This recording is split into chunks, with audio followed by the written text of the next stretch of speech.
It's great to be with you here on the Clark Howard Show, where our mission is to serve you with advice and information that empowers you so you make better financial decisions in your life. On today's show, I'm going to talk about new developments with the cruise industry that will be friendly to your wallet after I told you earlier this year that cruise rates were staying stubbornly high. I've got an update for you. And also, if you're a longtime listener or a viewer, you know how obsessed I am with us reducing the cost of housing construction in the United States. And people keep saying, where, when, how? I'm going to give you one real-life example for one of the most difficult places to build affordable housing in the United States. If it can work there, it can work anywhere in the U.S. I'll share it with you later. So we and our family were not cruise passengers, but our now 19-year-old son became obsessed with cruises when he was in kindergarten or first grade, whenever the 100th anniversary of the Titanic sinking was. And so now we've been on 25 cruises. And so I understand them really well, understand the costs, how to save on them, and all the rest.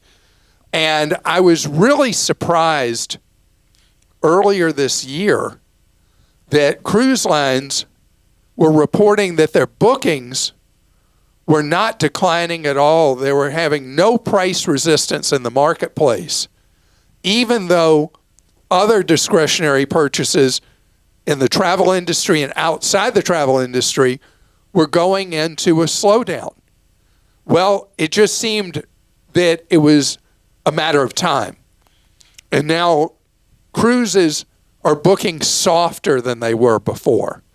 And because every cruise cabin is a discretionary purchase, nobody has to go on a cruise. Every cabin on a cruise is filled by somebody who wanted to spend the money for it. So when that demand softens, the cruise lines will have certain dates that are weak, that have a lot of cabins available, different categories, and the prices then respond to the marketplace. So I've got a few things I want to tell you about this. First, if you already have an active cruise booking and it's for way in the future and you are in that time period where you can bail and you lose nothing or maybe $100 or something like that, you should think about this like being a free agent and reshop your cruise and see if not just the specific ship, specific date you're booked on, whatever flexibility you have, see if you can now turn this softening that's happening to an advantage for your wallet. And either you stay in the same category type of cabin and you get some money back in your pocket, maybe, maybe not, or you use this as an opportunity to get an upgrade for the same or similar money to a better quality cabin. Your choice, but this is a time that it's good to reshop that cruise booking. Most people, once they booked one, they're done with it. They wash their hands of it. They're just excited that in so many months they're going to go on the cruise. But don't do that. Don't treat your wallet like it's poured concrete. I want you to shop it. If you're thinking about going on a cruise, you've gone in the past maybe and thinking, hey, let me see what's out there. The more flexible you are, date and line, departure port, destinations, the more money you're going to save. The more you approach it from my key rule, you buy the deal and then figure out why you're going there, that's how you're going to save the most money with this softness. This is not a collapse in sale of cabins. It is a softening in demand that creates potential opportunity for your wallet. And I'd love it if you have an existing booking, you shop around, you reshop it, and you do save money or you don't save money. I'd love the feedback from you either way. Okay, I have a cruise question. This came in from Liz in New York. I'd like to know your opinion on using excursions that are reputable but not associated with the cruise lines, such as Viator and Shore Excursion Group. I'm going on a Disney cruise in August, and I, unlike you, like everything taken care of and no big surprise experiences when I travel. I find that many of the cruise websites are confusing, and finding the excursions in advance to look at is difficult. Also, in many cases, I am in the last group allowed to book excursions. At that point, the excursion I like is sold out. Thank you for watching out for us viewers from Orchard Park, New York, home of the Bills. Go Bills. Oh, I was so crushed the Bills weren't in the last Super Bowl. I was just so hoping that they or the Ravens would make it in the Super Bowl. Ah, well. Every year, hope springs eternal. And I don't understand the thing of playing in an outdoor stadium in Buffalo. I don't get it. I mean, I'm soft now. I want to be in a temperature-controlled dome. And I realize there's a home field advantage to bringing in people like me that are wimps to play in a game in December or January that cold. I don't get it. Now, to your question. So you don't like surprise experiences. So you book a third-party shore excursion and they don't get back to the ship in time. You are sitting there on the dock, and that ship is gone without you. So when you book third-party shore excursions, book the earliest ones in the day so that there's plenty of time built in as cushion when it's all aboard for the ship departing a port. But yes, you will save a lot of money going through various third parties. Spend time reading reviews of the various shore excursions from different people on various websites. Like there's Cruise Critics, the big one, but there are a lot of them. You'll find some stuff on TripAdvisor, but you'll do better on the cruise sites on the third-party excursions. I didn't understand, though, your thing, why you're always the last one allowed to pick a shore excursion. If you booked your cruise through a cruise agent, you can ask the agent who helped you, what's the deal on the shore excursions? Why am I always getting closed out of those from the cruise line? But I think you're fine with the third parties. You save money. And again, first one out in the day, not when they leave in the afternoon and come back really close to when you're supposed to sail back out. Wes in Missouri says, could I please ask for clarification regarding cheaper flights out of the U.S. from airports in certain coastal cities? I frequently hear Clark talk about how to get the best price for flights to other countries from the U.S., and he'll mention certain cities with the best prices. He encourages someone to look for flights out of those cities rather than from the city near where the person lives. I live near Kansas City. I use Google Flights to research prices. Does it make a difference in price if I look for a flight in Google Flights from MCI to a foreign destination where MCI does not fly to directly versus flights from MCI to insert Clark's coastal city, then on to the foreign city? Wouldn't one of the Google Flights options take me through the cheaper coastal city airport anyway as one of the options? Okay, great questions, Wes. And first of all, after I dissed you and your beloved Kansas City Chiefs by talking about, I wish that Buffalo or Baltimore had been in the Super Bowl representing the AFC, just because you've been there a lot and you got a lot of rings in Kansas City. Wow, this is a Clark segment, travel and football. Yeah, both the questions so far. So I changed planes recently in the new Kansas City airport. They did a really nice job with the rebuild, but I've never seen anything like it. Being from Loserville in professional sports, also known as Atlanta, and you walk through the Kansas City airport, every shop in there is selling Kansas City Chiefs stuff, not even during football season. I mean, it's like, is there any room for food vendors? Because everything is Chiefs everywhere you go. Well, maybe someday I'll live long enough for my beloved Falcons to have one of those rings like you've got in Kansas City. Now, let me explain the answer. Let's go to the question. Yes.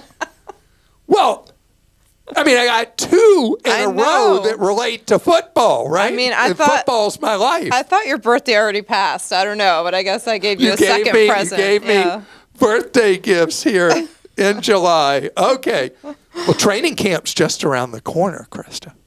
Do you know that? Coastal cities. Yes, ma'am. Okay. So, Wes, what I mean is when you're using Google Flights and you live in Kansas City, you try fares out of Kansas City. Kansas City is a very affordable market for domestic flights, not for international. So let's say you're checking fares out of, if you're going to Europe, you're checking out of New York, Boston. Those are really the two you really want to concentrate on. And fares from Kansas City to either, particularly New York, very affordable. You're looking at buying 2 tickets. You're right, Google Flights will show connections through particularly New York to Europe, or from the West Coast, LA, San Francisco, Seattle, to Asia, Australia, New Zealand, whatever. Japan, yeah, all over Asia. So when you're searching, you want to look at it in parts. And the big part you're looking at is from especially New York. And by the way, it doesn't hurt, not coastal, but it doesn't hurt to check fares international out of Chicago, which is much more in your region, because a lot of times Chicago has enough international competition that the fares will be a lot lower than they'll be from elsewhere in the Midwest. You check fares from the West Coast on to the destinations I talked about. And then you see what does it cost for the domestic trip to get to that gateway. Now, one burden of what I talk about is I like for you to spend a day sightseeing in wherever it is you're going to take that international flight from. Because if your flight is delayed out of Kansas City, you miss your connection, you lost your trip overseas. But recently, I did a fare search, and there were fares for summer from New York to Europe to many destinations for looking in August at $300-something round trip to Europe. $300-something. That's cheap to a bunch of places in Europe. You're not going to find that out of other cities in the U.S. except in a fluke for flights to Europe. That's why the coastal city thing is so important. All right, Bill is in Delaware. Sorry. So he's going to talk about the Eagles now, who won the Super Bowl. The last time I traveled overseas, I had problems using my bank-issued ATM debit card. It just didn't want to work. I was thinking about opening up a Capital One 360 checking account and putting money into that so I can get their debit card and use that at worldwide locations. Does Clark have any advice on this? Yeah, Bill, thank you for the question. You really feel like I gave you a bum bit of advice when you say, well, Clark says to wait till I'm overseas and get whatever currency I need out of an ATM when I get there, and then your ATM card doesn't work. This has happened to me. I've had the privilege of traveling overseas well over 100 times. It's happened to me one time. One time. And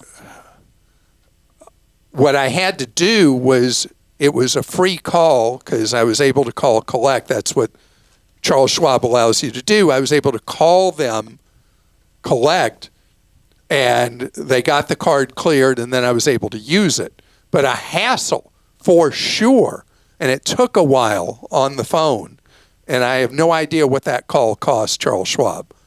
But what you can do is do exactly what you're saying. Have a second ATM card just so you don't have to worry about a potential what if.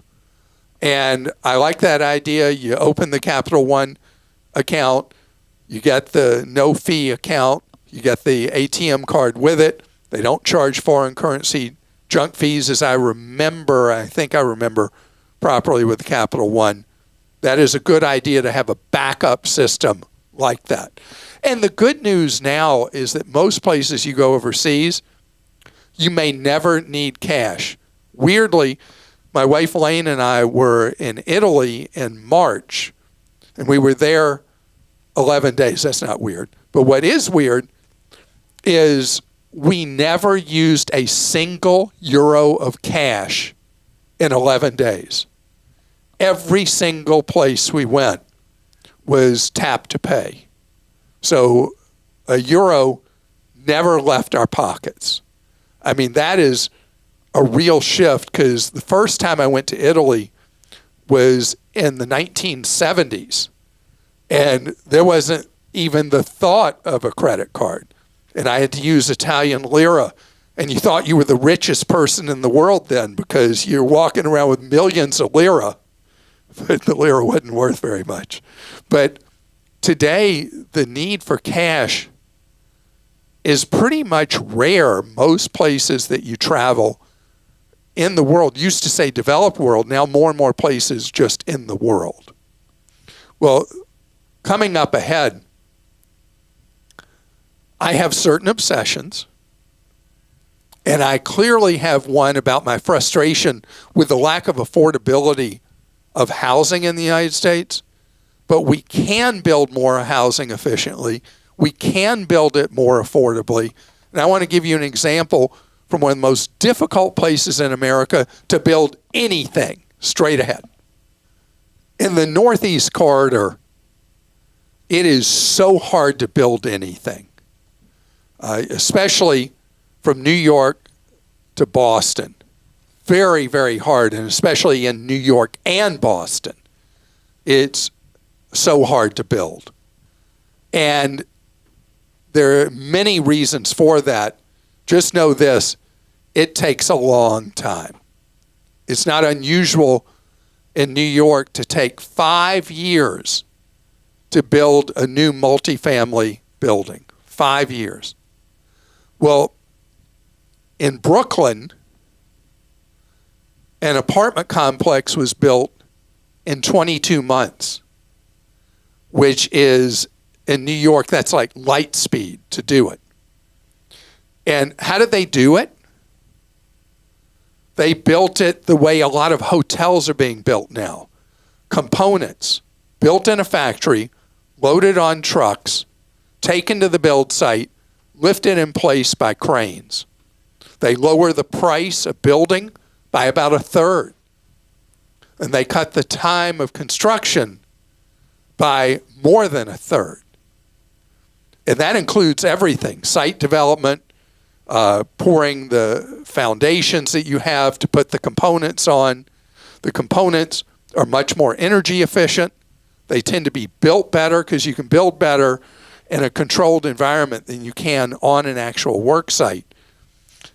And I'm going to see this. I'm going to be in New York, and I'm actually going to go see it with my own eyes, knowing that it was built components. And when I do so, we're going to post pictures of it and show you if it's like so many others that are built modular in a factory. Could you even tell that it was built in a factory? You might be able to tell, you might not. But what we're suffering from in the United States is a lack of imagination with housing. It's pretty simple, because in a factory, you can build a much more energy efficient system. I saw a Fast Company article about this particular apartment complex I've been following for a while. Talked about they specifically built the modular units to make it what's known as passive housing, which means that it has virtually zero utility bills for the residents in the apartments.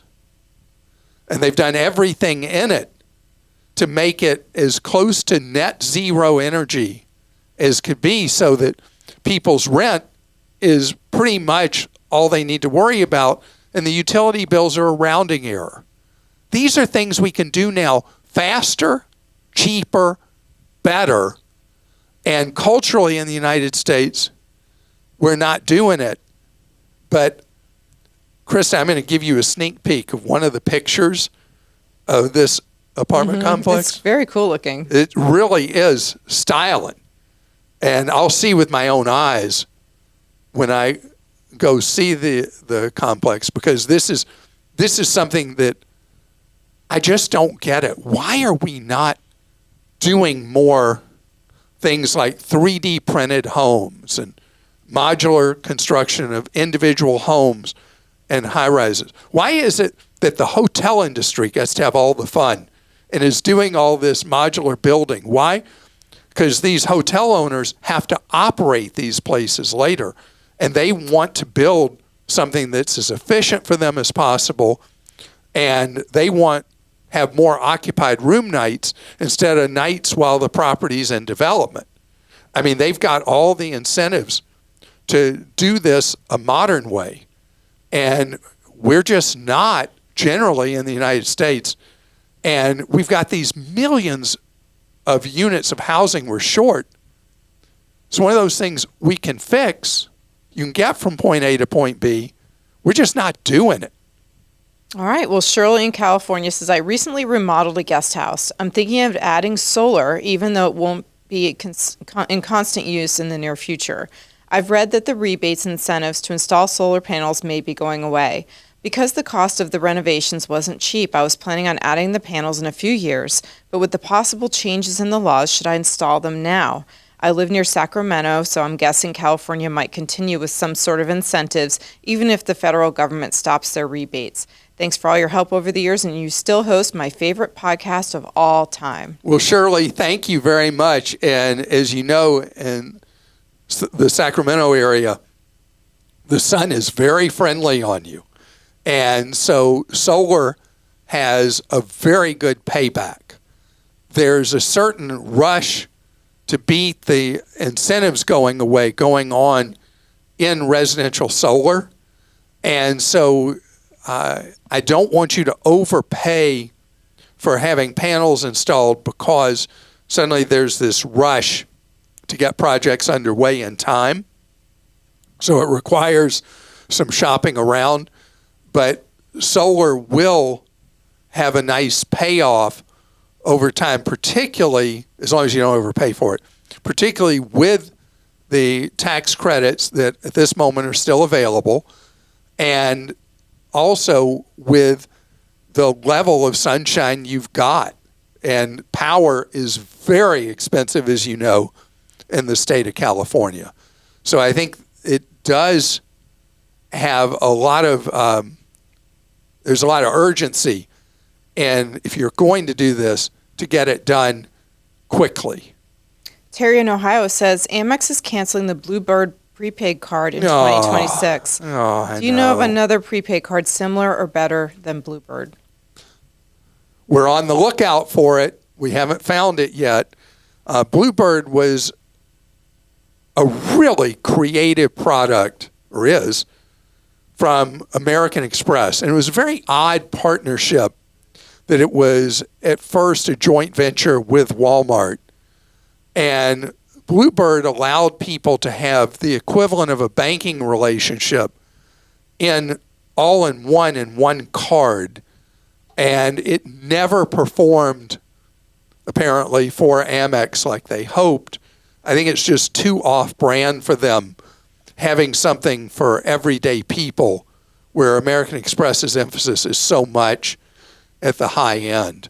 So, Terry, we will keep looking, and we will come up with what we feel are the best potential alternatives to Bluebird. My guess is it's going to be some kind of fintech-y kind of thing, which we've talked about in the past, where everything will be done with an app on your phone and with a plastic card tied in. But we're going to see if we can come up with an answer for the Bluebird refugees. Kyle in Pennsylvania says, I collided with a deer in my Volkswagen Golf. Oh, boy. You ever hit a deer? Thank goodness, no. I've done it. I've hit 2 deer.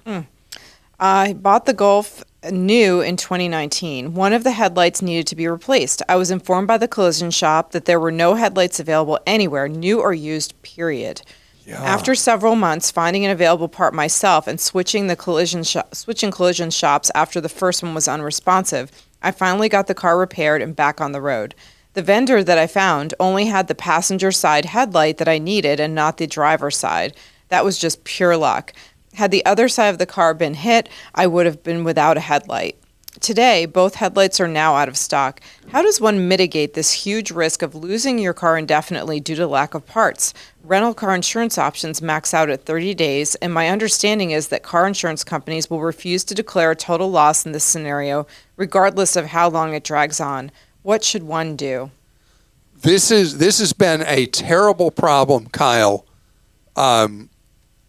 that's been going on ever since the COVID-induced shortages starting back in 20.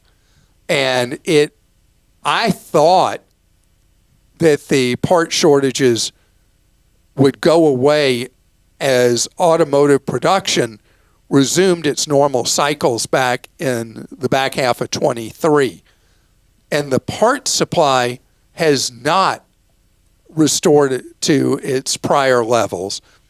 And I know that anecdotally what people are doing very heavily is they're going to these, they're like modern junkyards that you can check inventory online on vehicles they have in their junkyard, and you're able to, right over the internet, you're able to secure parts that you need that are hard to find from vehicles that are on the lots. There are places that in big metro areas are available where you can check inventory online. You actually go physically to the junkyard. They tell you where it is. You know, they're organized by row and aisle and all that. And you find the make, model, and year that has the part you're looking for. And you're able to inspect it and you're able to buy it right at the junkyard. I mean, it's one of the things that has happened where the marketplace, as best it can, is responding to these part shortages. The biggest change is that the cost of parts at junkyards is a lot higher than they used to be because of the shortage scenario. And so there is no way, you think how many parts are on a car, there's no way you can adapt to this in advance. Like, what would you do? Would you come up with a list of 20 hard-to-buy parts on your vehicle and stock them? That would be crazy, right? So you just have to flex as you can and do just what you did. When the body shop's like, well, we can't get it. You searched around and you found the part. And don't know where you found it, but the fact that you found it shows that you took a problem that other people had washed their hands of and you fixed it. And that's kind of what people are doing at these modern junkyards where they've got the inventories of vehicles they have on their facilities. So I want to thank you so much for joining us on today's podcast. And it's such a privilege for me to get to do this YouTube show with you, do this podcast with you, to be with you, learning from you. And we all learn together. And this is a blast. I look forward so much to every single day when I get to be with you and share with you. Because I don't want any of us to be spectators in our own lives. I want us to be the bosses of our own lives. And you do that with knowledge and with confidence, where you stand up for yourself. And also practical things you do every day and over time so that you can live on less than what you make, so that you can save more money, you can spend less. And you know one thing I don't want you ever getting ripped off. Have a wonderful day.